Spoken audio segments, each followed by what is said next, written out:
So hello guys, welcome back to another video in my channel. Bigg Boss का एक weekend का बाहर का नया एपिसोड आ चुका है, जिसके अंदर एक शॉकिंग एलिमिनेशन हमें देखने को मिला, जो कि यार आई थिंक सो शॉकिंग एक बारी के लिए नहीं था, लेकिन फिर भी एपिसोड के लिए कहना चाहूँगा शॉकिंग था। तो हर एक को पता था, लेकिन फिर भी मैं ये चीज़ कहना चाहूँगा कि यार बहुत गलत निकाला, बहुत गलत हुआ। सीरियसली मेरे हिसाब से बहुत गलत हुआ। अगर तुम्हें भी ये लगता तो प्लीज़ कमेंट करना, और साथ में थोड़ा सपोर्ट में आना हमारे तहलका भाई के, चाहे कुछ हो। क्योंकि मेरे हिसाब से पूरे के पूरे घर में सबसे ज़्यादा अच्छा बॉन्ड भी उनका था, भाईचारा सबसे ज़्यादा उन्होंने दिखाया। कोई यूट्यूबर्स का भाईचारा, अनुराग या अरुण का नहीं था, सबसे ज़्यादा उन दो यूट्यूबर्स का भाईचारा था। भाईचारा ऑन टॉप चल रहा था, जो तुमने OTT भी चलाया था, और उसके साथ तुम पूरा सपोर्ट कर सकते हो। तुम चाहो तो अंदर भी लेके आ सकते हो गाइस, इसलिए सपोर्ट करना अगर तुम्हें तहलका भाई दोबारा अंदर चाहिए तो। लेकिन अभी के लिए हम चलो एपिसोड के रिव्यू की तरफ चलते हैं। तो अभी हमने देखा कि करण सर स्टार्ट होते हैं, आप चलते हैं अपने सीधा दूसरे दोस्त पे। आती है हमारी मनारा की बारी। सारे कह रहे हैं कि सबसे ज़्यादा मनारा को बैश किया गया। मेरे ख्याल से मनारा को सबसे ज़्यादा बैश नहीं किया गया। उसे एक लिमिट, मनारा को हमेशा एक लिमिट में बैश किया जाता है कि वो बहुत ज़्यादा नीचे न चल जाए। जैसे कि उसकी चुगलियों के बारे में अभी तक कुछ बात नहीं करी गई, सिर्फ उसके डबल स्टैंडर्ड्स के बारे में बात करी गई है कि हाँ भाई तुम इधर भी होती हो उधर भी होती हो, लेकिन तुम मुनावर का स्टैंड तो लेती नहीं, हमेशा अनुराग का स्टैंड के इधर उधर लेती रहती हो। लेकिन मुनावर, जब उसने मुनावर को देखो, अब वहाँ पे सबसे मेन रीज़न ये था, मैंने एक किस जगह ये पढ़ा था कि जब मनारा ने अंकिता को नॉमिनेट किया तो मुनावर ने नहीं पूछा। मेन रीज़न ये था, वो सिर्फ एक हफ्ते के लिए था, पूरे सीज़न के लिए किसी का नाम नॉमिनेट होने दे ले बहुत बड़ी बात होती है। एक दिमाग पे एक प्रेशर बन जाता है, ये बहुत बड़ी बात होती है कि पूरे सीज़न के लिए कोई नॉमिनेट हो रहा है। तो ये चीज़ मनारा को पूछनी चाहिए थी। मनारा ने पूछी, लेकिन कितने दिन बाद पूछी? 3-4 दिन बाद, जब सब कुछ ख़त्म हो गया, जब हर चीज़ ख़त्म हो गई, जब ठंडा पड़ गया सारा, तब पूछा कि आपके साथ, मुनावर के साथ है क्या तेरा, पहले मुझे ये बता। और वो पता नहीं बंदा अलग ही ग्रज लेके चल रहा है। आज तक हमने उस ग्रज का नहीं सुना कि भाई मेरे बाहर से इससे नहीं बनती, पता नहीं कैसे बाहर से नहीं बनती। हम भी फॉलो करते आ रहे हैं भाई, हमें तो नहीं दिखता। कोई एक कंट्रोवर्सी भी बाहर नहीं आई, कोई एक स्टेटमेंट भी बाहर नहीं आई कि अनुराग और मुनावर के बीच में कुछ हुआ। फिर भी ये बाहर का डायलॉग दे रहा है। अभी के लिए हम क्या कर सकते हैं, क्या नहीं कर सकते। जितना भी है, जो जिसका फेवरेट है गाइज, उसको सपोर्ट करो। मेन चीज़ यही है। जितना मुझे लगता है कि मनारा का डबल फेस, डबल स्टैंडर्ड सारे के सारे उन्होंने दिखा दिए, फिर भी मेरे को ऐसा लगता है कि कुछ ना कुछ और बढ़ के हो सकता था। लेकिन कोई ना, चलो इतना कर रहे हैं वही बहुत है हमारे लिए। तो मनारा को ज़्यादातर कुछ सुनाते हैं नहीं है मेरे हिसाब से। तो इसकी वजह से गाइस मैं एक चीज़ कहना चाहूँगा कि मनारा को स्पेशली सुनाया गया। मुनावर का गेम अप करने की कोशिश करी है, जहाँ पे विक्की बैग का गेम दोबारा नीचे लेने की कोशिश करी है। मुनावर को पिछले हफ्ते बैश किया, लेकिन इस बार उसकी गेम अप करने के लिए, उसके स्टैंड लेने के लिए हर एक ने बात करी है। अब चलते हमारी अंकिता जी दोस्त नंबर 3 पे। जो अंकिता जी की पॉजिटिवनेस है, अंकिता जी कुछ अलग ही सीन लेके चल रही है। शी वॉज लाइक कि नहीं, मेरे को कनेक्ट नहीं होना, मैं एक्सपेक्टेशंस रख लूँगी, मैं कुछ नहीं कर सकती, हर चीज़ मैं। अरे उस बंदे से तो पूछ लो वो तुम्हें सच्ची में दोस्त मानता है कि नहीं। अगर वो सच्ची में दोस्त मानते हो, तुम्हें आगे बढ़ने में क्या प्रॉब्लम है? तुम्हें खुद से प्रॉब्लम है तो तुम उसको जाके बोल रहे हो, खुद के पहले वो प्रॉब्लम सॉल्व करो। मैं ये चीज़ कहना चाहूँगा, क्यों दूसरे बंदे की मेंटालिटी ख़राब कर रहे हो कि यार इसको तो मैंने दोस्त माना था और अभी बोल रही कि मैं स्टेप बैक ले रही हूँ। बहुत गलत बात थी। मेरे को ऐसा लगा कि क्यों ऐसा करना। लेकिन अभी के लिए अंकिता फिर भी दिल की अच्छी है जितना हमें लगता है। लेकिन फिर भी मैंने कल के एपिसोड के रिव्यू में बोला था कि वो बिचिंग कर रही थी सामने बैठ के मनारा की, और तब भी वो बोले थे कि यार मनारा के दिल में मेरे कुछ नहीं है। तब भी मेन ये चीज़, और अंकिता जी आपने बोली थी ये चीज़, ये बाहर वाली बात नहीं थी। ये जब आप पूल के पास बैठे वो भी बात नहीं थी। लेकिन उससे अगले उसी एपिसोड में एक रात की ये भी बात थी कि मनारा को तू मैनेज कर सकता है, मनारा को तू संभाल सकता है, मनारा को तू मैनेज कर सकता है। ये चीज़ें आपने बोली थी, इसकी मैं गारंटी ले सकता हूँ, क्योंकि मैंने खुद सुनी है चीज़ें, मैंने खुद एपिसोड में देखी थी। और साथ साथ मैंने इसका स्क्रीनशॉट भी लिया था थंबनेल में डालने के लिए। वो थंबनेल में जगह नहीं होगी, इसकी वजह से नहीं डाला होगा। लेकिन फिर भी मेरे हिसाब से हाँ भाई बोला था, चाहे कुछ हो।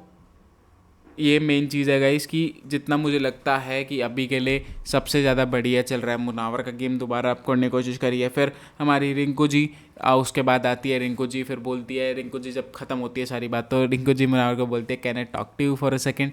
जहाँ पे उन्होंने सारी की सारी बातें कर रखी होती है कि बोलते मैंने तेरे को बोला था कि हाँ। जहाँ पर रिंकू जी ने थोड़ा टॉन्ट भी मारा, लेकिन वो टॉन्ट डिजर्व करता था मुनावर। उसको पता होना चाहिए उसके रिश्ते क्या हैं सीरियसली अब, कि अंकिता उसके लिए कहाँ स्टैंड करती है। ये बहुत बड़ी बात है।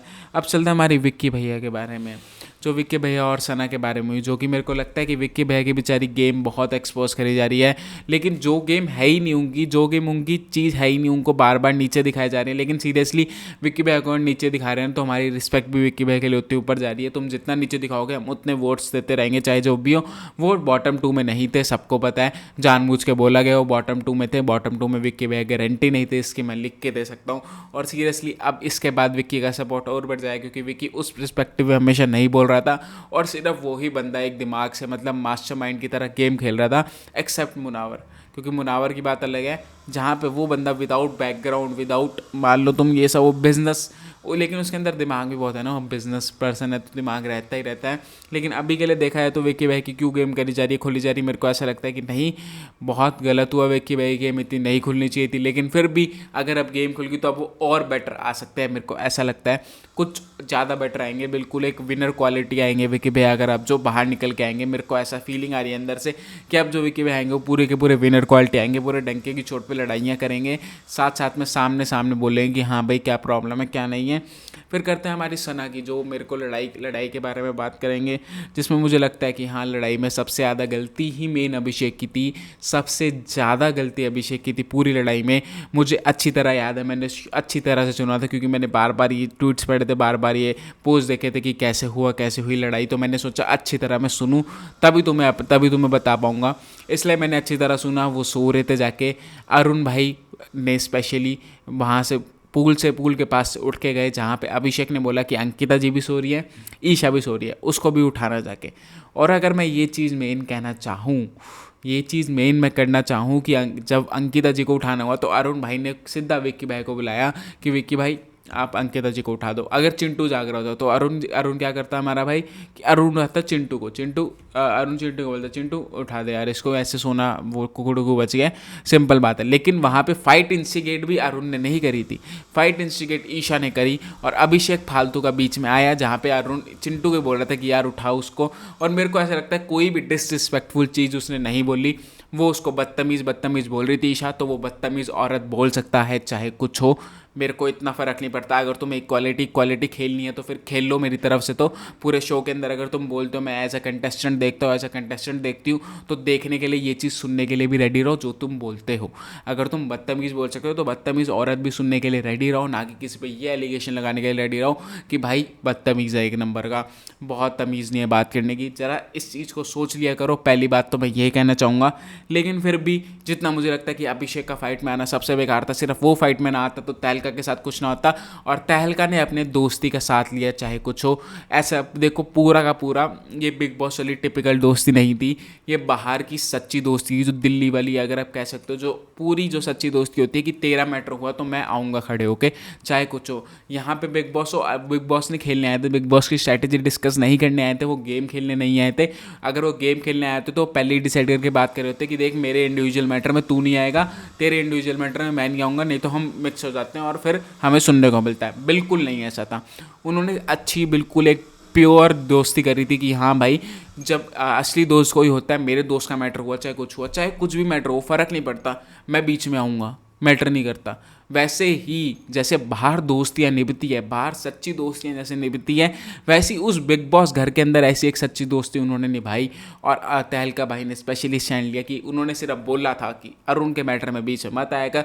जो अभिषेक तूने एरोगेंस दिखाया, मैं तो सीधा बोलूँगा तेरी वजह से एक बंदा बाहर गया है, तो थोड़ा बहुत आपको सोचना पड़ेगा, अपने एग्रेशन पे कंट्रोल अपना कुछ। मेरी तरफ से अभिषेक की वजह से ही तहलका बाहर गया है, क्योंकि आई थिंक सो अभिषेक ने जो लास्ट में वहाँ पे हार्म वाला करा कि अपने आप पे चीख रहा है बिग बॉस ये करो बिग बॉस वो करो, वो सब बिल्कुल एक बिल्कुल मीनिंगलेस, एकदम 1% भी आपका वो तुक नहीं बनता था ये सब चीज़ें करने का। मेरे को ऐसा लगता है कि खुद के वो बिग बॉस मुझे ये टॉपिक उठा रहा है, बिग बॉस मुझे ये टॉपिक उठाना है, क्या मतलब क्या पागल समझाएगा बिग बॉस को तुमने। और स्पेशली मैं सारे सीज़न देखता आया हूँ, सीज़न 16 अर्चना ने भी गला पकड़ा था, शिव का, उससे पहले मैंने ज़्यादा सीजन्स नहीं देखे, इसकी वजह से पीछे मैं छोड़ दिया था। लेकिन जितना मुझे लगता है कि हाथापाई हर सीज़न में हुई है, कुछ कर लो धक्का मुक्की हर सीज़न में हुई, और धक्का मुक्की इतनी ज़्यादा हुई है कि किसी को पकड़ के पूरा का पूरा ऐसे करा है। तो मेरे हिसाब से बहुत बेसलेस रीज़न था तहलका भाई को निकालने का। सिर्फ अभिषेक की वजह से तहलका भाई गए हैं, क्योंकि स्पेशली वो वहाँ पे उनका बोल रहा था, चाहे वो रो रहा था आगे जाके, यार चाहे बिग बॉस मत में जो मैं किसी को एलिमिनेट नहीं करना चाहता, क्योंकि उसको डर था मेरे पे ब्लेम आ जाएगा, और कुछ नहीं। उसको ये नहीं था कि हाँ यार बहुत मेरी गलती है मेरी गलती है, उसको सिर्फ ये डर था कि मेरे पे ब्लेम आ जाएगा। मुझे अच्छी तरह वर्ड ज़्यादा, जब वो रो रहा था वहाँ पे तहलका भाई के पास, तब वो स्पेशली वहाँ पे उसने ये चीज़ चीख के बोली थी कि नहीं यार मेरे पे ब्लेम आ जाएगा। तुम्हें ब्लेम का डर है, तुम्हें गिल्ट नहीं है वो बंदा जा रहा है। मैं तो सीधा बात बोलूँगा, अगर गिल्ट होता ना तो तुम उसके पास रुकते, उसको गले मिलते, भाई आई एम सॉरी मेरी तरफ मेरी वजह से आप जा रहे हो, लेकिन हम बाहर ज़रूर मिलेंगे। लेकिन ये चीज़ नहीं बोलोगे यार मेरे पे ब्लेम आ जाएगा। तुम सिर्फ ये सोचने को होगा कि भाई मेरे को बाहर हेट मिलेगा। तुम ये अपनी इमेज के बारे में चाह के वहाँ पे रो रहे हो, अपनी इमेज के वहाँ पे जाके वहाँ पे क्लैरिफाई करने जा रहे हो। मेरे हिसाब से बिल्कुल गलत था ये। अगर तुम्हारे आंसू रियल भी थे तब भी गलत था, क्योंकि एक बंदा बाहर गया, पूरी बिग बॉस की जर्नी खत्म हुई है सिर्फ तुम्हारी वजह से। मेरे हिसाब से जितना मुझे लगता है, मेरे हिसाब से अगर तुम वो चीज़ ना करते वहाँ पे, अपने आप को सेल्फ हार्म, वो चीखना, वो चिल्लाना, वो बकवास था एक नंबर का। मैं सीधा बोलूँगा एक नंबर का बुलशिट, जितना मुझे लगता है बिल्कुल बकवास, जितना मेरे हिसाब से है। और जितना तुमने करा कि नहीं ये जो कर रहे हो, अपने एंगर को कंट्रोल करना ना इस इंडस्ट्री में बेटे, जितना मैंने देखा है करना पड़ता है। कोई वो नहीं चल रहा जहाँ पे आप करण सर की रिस्पेक्ट नहीं कर रहे। तुम समझ रहे हो, तुम उस बंदे की रिस्पेक्ट नहीं कर रहे जो तुम्हें आगे काम दे सकता है, जो तुम्हारा आगे मेंटोर है, जो तुम्हें तुम जैसे लड़कों को रोज़ रोज़ देखता है कि हाँ रोज़ रोज़ ऐसे आते हैं ऐसे जाते हैं, वो देखता है। सीधा बोलूँगा मैं, तो वहाँ पे रिस्पेक्ट हिम। क्यों इतना एग्रेशन लेके आना, क्यों, मतलब क्या ही भर रखा है, क्या हो क्या रखा है। मैं तुम्हारे व्लॉग्स देखो, वैसे तो एग्रेशन दिखता नहीं तुम्हारे अंदर, तुम्हारे अलग सीन चल रहे हैं व्लॉग्स के अंदर। क्या प्रिटेंड करने आए हो क्या पूरे बिग बॉस में? पहले हम मुझे ये बता दो, पहले मुझे ये बता दो कि पूरे बिग बॉस में प्रिटेंड करने आए हो? क्योंकि भाई तहलका भाई सीरियसली यारों के यार थे वो, जितना मुझे लगता है बिल्कुल एकदम। उन्होंने बिग बॉस वाली दोस्ती नहीं बनाई थी, उन्होंने बनाई थी बाहर असली भाई वाली दोस्ती। असली भाई मानते थे उनको, और सीरियसली दिल से बुरा लगा जब वो गए। सारे के सारे रोए, चाहे मैं भी रोए एक बारी के लिए कि नहीं यार नहीं जाना चाहिए था तहलका भाई को, जितना मुझे लगता है। क्योंकि यार वो बंदा दिल से बहुत प्योर था, जितना मुझे बहुत बढ़िया लगा। देखो यार छोटी मोटी बातें चलती रहती है, इतना कुछ मैटर नहीं करता। थोड़ा बहुत चीज़ें उठा ली, हर एक उस पर उठाया, हर एक सीज़न में उठाया। अगर उस पर बाहर निकालना होता तो मैं बिग बॉस का आधा घर खाली कर दूँ अभी, तुम बोलो तो। अगर ऐसा रूल मिले तो अभी बिग बॉस का आधा घर खाली कर दो कि तो भाई तू कैसे हाथ आगे लेके आ रहा है, तू कैसे ऐसे धक्का दे रहा है। मैं तो आधा घर खाली हो जाएगा। लेकिन बिग बॉस का क्या है, अपनी कन्वीनियंस के हिसाब से करते हैं, किसी को बाहर करना है तो ये चीज़ बहुत बेकार है। अभी अंदर लेके आना है तो अपनी कन्वीनियंस के हिसाब से तहलका भाई को अंदर लेके आएंगे, अपनी कन्वीनियंस के हिसाब से अपने शो के बेटरमेंट के लिए करते हैं, जो कि उनका भी सही है कि अपने शो के लिए बेटरमेंट के लिए करेंगे। लेकिन मेरे हिसाब से जब तहलका भाई एलिमिनेट हुए, उसके बाद जब वो जा रहे थे यार, अरुण पैर भी बढ़ गया भाई मत जाओ। और मेरे को लगता है कि भाई अरुण भाई अगर आप ऐसा करोगे, आप ऐसा कर सकते हो। अभी तहलका भाई बाहर गए, आपके तहलका भाई का सपोर्ट है आपके पास, स्पेशली हर चीज़ में नहीं है। आप एक ऐसा प्लेयर बन के आओ जो सीधा विनर क्वालिटी और सच्ची में विनर बन के जा सकता है। मेरे को ऐसा लगता है कि अगर ऐसा बन के आ सकते हो, हर मुद्दे पे पॉइंट उठाना, हर चीज़ में बोलना, और साथ साथ में एक बिल्कुल वैलिड पॉइंट और साथ में स्ट्रॉन्ग गेम कर लेनी, सबसे बेस्ट रहेगा। कसम से सबसे ज़्यादा तहलका भाई नहीं है, उनको सबसे ज़्यादा खुशी यही रहेगी कि मेरा भाई बहुत ऊपर जा रहा है। ये बहुत बड़ी बात है मेरे हिसाब से। तो अगर आप ये करोगे तो काफ़ी ज़्यादा बढ़िया। और जब वो एलिमिनेट हुए तो उसके बाद सीरियसली मेरा एपिसोड में 1% मन नहीं लगा, 1% मैंने एपिसोड ढंग से नहीं देखा, ना मेरे को पता उस एपिसोड के अंदर क्या हुआ। क्योंकि सीरियसली मैं सिर्फ यही सोच रहा था कि यार क्यों गए क्यों गए क्यों गए। जहाँ पे हमने सना वाली बात अभी तक नहीं करी, आई थिंक सना का वो रिस्पेक्ट वाला, जहाँ पे विक्की भाई, जहाँ पे सॉरी अरुण और सना की वहाँ पे बात हुई, तो वहाँ पे मेरे हिसाब से भी अरुण ने कुछ नहीं बोल रहा था। सिर्फ वहाँ पे वो स्पेशली बोल रहा था कि हाँ औरत की रिस्पेक्ट करो, औरत की रिस्पेक्ट करो। सना बोल रही थी ये वुमेन कार्ड खेलना, मेरे को ऐसा लगता है कि ये अच्छी तरह आता है सना को, चाहे कुछ कर लो। अगर वो वुमेन कार्ड खेलती है तो दूसरी वुमेन के ही हमेशा प्रोफेशन पे जाती है, दूसरी वुमेन के हमेशा पेरेंट्स पे जाती है, जो कि वो खानजादी के एक बार फाइट में गई थी, मैंने उसके बारे में बोला भी था। और स्पेशली मैं एक चीज़ कहना चाहूँगा, सना जी आपका वुमेन कार्ड ये खेलना बंद करो। क्योंकि जहाँ पे विक्की बहन ने कहा कि विक्की बहन ने आपको ये चीज़ बोली ओरी को सेड्यूस करने का कि हाँ भाई वो टास्क था, लेकिन वहाँ पे अगर आप वुमेन कार्ड खेल रही हो तो ये चीज़ नहीं सुन सकते। विक्की भाई की गलती नहीं है, विक्की बहन ने बहुत बढ़िया बोला, बहुत अच्छे डायरेक्शन दे रहे थे, जितना मेरे को लगता है कि हाँ और ये सब चीज़ें पसंद कर सकता था, जितना मेरे को लग रहा था। लेकिन उसके बाद यार अगला एपिसोड अगला उसके तहलका भाई के एलिमिनेशन के बाद सीरियसली मैंने कुछ देखा नहीं। मैं तो सीधा बोलूँगा मैंने ज़्यादा कुछ देखा नहीं। जितना मुझे लगता है एक टास्क हुआ था गलतियों का, उसमें अंकिता आई थी, 2 बार अंकिता आई थी, बाकी सबकी अंकिता की ये गलती मार्क नहीं हुई थी कि हाँ भाई तुमने बहुत क्या कहते हैं, जब मनारा का मैंने फिर भी सुनता, मनारा का काफ़ी बढ़िया था कि हाँ मनारा ने बोल दिया था कि वहाँ पे कि तुम एक पूरा एक वो बन रहे हो, अपने आप को सुपीरियर बिंग मानते हो, जो कि मेरे को सारी कसम से मेरे को मनारा की एक बारी के लिए सच्ची में सारी चीज़ें सही लगी जो उसने बोली थी। अपने आप को सुपीरियर बिंग मानते हो, तुम अपने आप डोमिनेट करने आए हो, मेरे हिसाब से मेरे को ऐसा लगता है कि सब कुछ मनारा ने एकदम ऑन पॉइंट बोला। मेरे को पहली बार लगा कि मनारा ने एक पॉइंट बोला। और मेरी वीडियो तो यहीं एंड होती है। अगर तुम्हें पसंद आ रही हो तो लाइक करना, शेयर करना, कमेंट करना, सब्सक्राइब करना। So thank you guys for watching this video.